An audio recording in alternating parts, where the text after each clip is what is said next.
The whole world is shaking, and the automotive space is in complete chaos as Mark McCann just publicly reached out to Matt Armstrong asking for a spare gearbox fuse because his Veyron is down and Bugatti has refused to help. Comment sections are exploding. The community is divided, and some of the reactions are absolutely brutal toward Mark McCann for asking for a gearbox fuse. Hit the like button, share, and subscribe to this channel because the fallout from Matt Armstrong's latest update is bigger than anyone expected. This is where it began. He rolled in with a Bugatti Veyron, a repossessed car with a shadowy past. The comment sections exploded. Fans wanted answers Matt didn't have. Who owned it before? What happened? Could it even be fixed? This wasn't a simple detail job.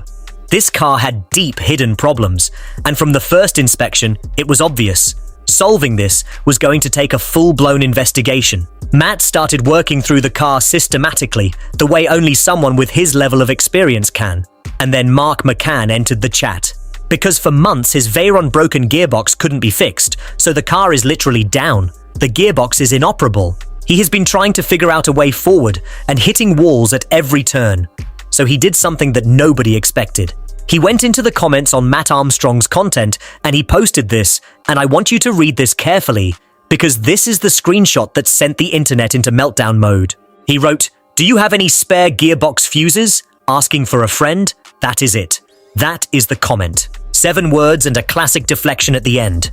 Now, before we get into the reaction, let me explain why that comment matters so much. Because the Veyron's gearbox is a dual clutch unit, and it is dependent on a specific fuse to maintain communication between the gearbox control module and the rest of the car's electrical architecture.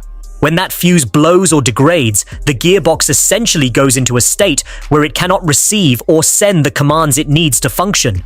The car knows something is wrong. It protects itself. And at that point, the vehicle is not moving anywhere.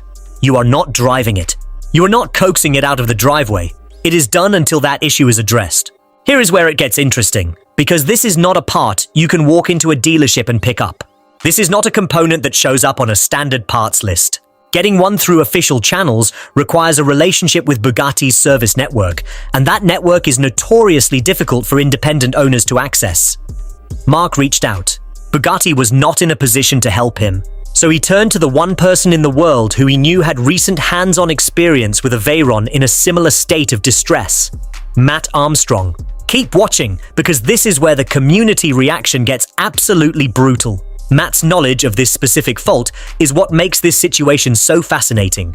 Through his own Veyron work, Matt has developed an understanding of how to approach this problem that goes far beyond what most technicians have ever seen in person.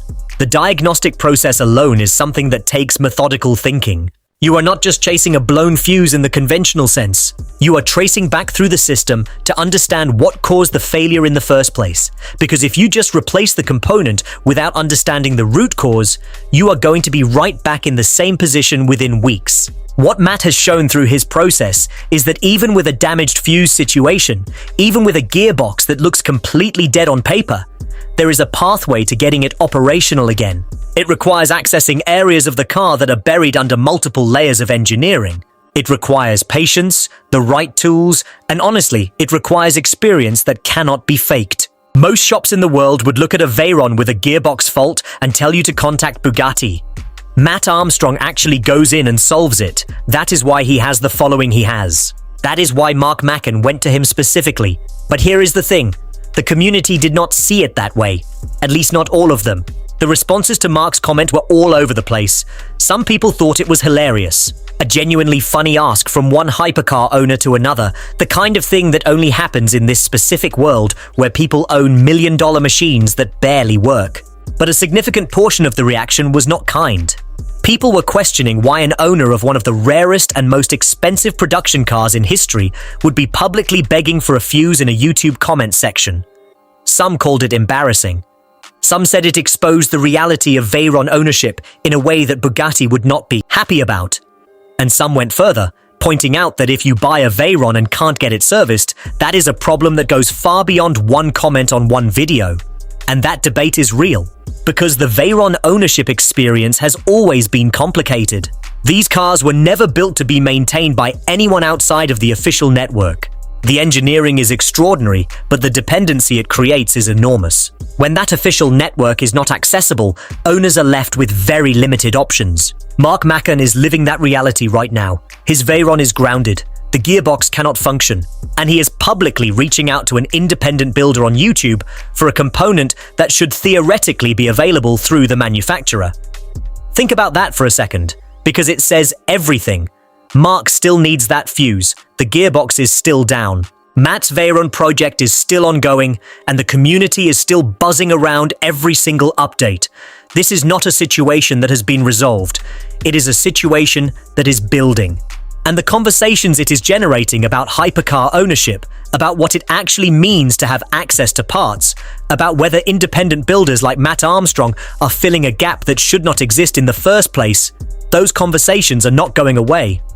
Matt's Veyron rebuild has become something bigger than just a repair series. It has become a flashpoint for everything complicated about these machines. And Mark McCann asking for a gearbox fuse in a comment section is the moment that made everyone stop and realize just how fragile this world really is. Because think about what that single comment represents. A man who owns one of the most expensive cars ever produced cannot source a fuse. Not a turbine. Not a carbon fiber monocoque panel. A fuse. And that absurdity is not lost on anyone watching this story unfold. It is the detail that cuts through all the glamour and the prestige and the horsepower figures and leaves you with one very uncomfortable question. Who actually owns these cars? The answer, increasingly, is no one. Not fully. You can buy the machine, but if the manufacturer decides your car is no longer worth supporting, you do not own a hypercar. You own a sculpture. An incredibly expensive, impossibly beautiful sculpture that sits in a garage and goes nowhere. That is the reality Mark is living right now, and it is the reality Matt Armstrong is fighting against every single time he picks up a tool. What Matt is doing with this Veyron is not just mechanical, it is philosophical. Every bolt he turns, every workaround he finds, every solution he engineers from outside the official system is a direct argument that these cars belong to the people who love them. Not to the manufacturer, not to a dealership network, not to a parts department that quietly closes its doors and moves on to the next model. The right to repair is not an abstract concept in this garage. It is the difference between a running car and a static monument. And the fact that an entire community has rallied around a comment section request for a fuse tells you everything about how deeply people feel this. They are not just watching a rebuild, they are watching someone fight a battle they all recognize. So where does this go from here? That is the question nobody can fully answer yet. But the pieces are moving. The pressure is building. And if anyone is going to find that fuse, if anyone is going to get that gearbox turning again, it is the network that has formed around this exact moment.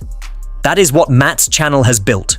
Not just a following, a community that actually solves problems. Stay close to this channel because the next update on Matt's Veyron is coming, and based on what is already in motion, you do not want to be the person who missed it.